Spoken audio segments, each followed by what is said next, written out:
চন্দ্রমল্লিকাতে এখন কলিতে ভর্তি হয়ে কলি এসছে গাছে, কিন্তু যেমন কলি এসছে তেমন পোকার উপদ্রব তো আছেই।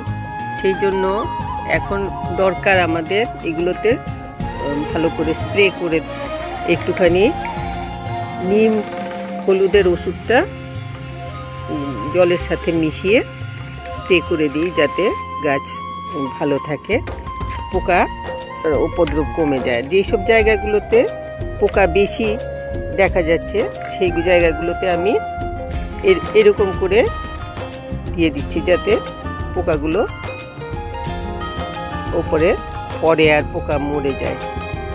এরকম করে সপ্তাহে একদিন করে পোকার ওষুধ দিয়ে দিতে লাগবে, স্প্রে করে দিতে লাগবে, নইলে এই গাছের ফুল কিন্তু ওই রকম ভালো পাবো না।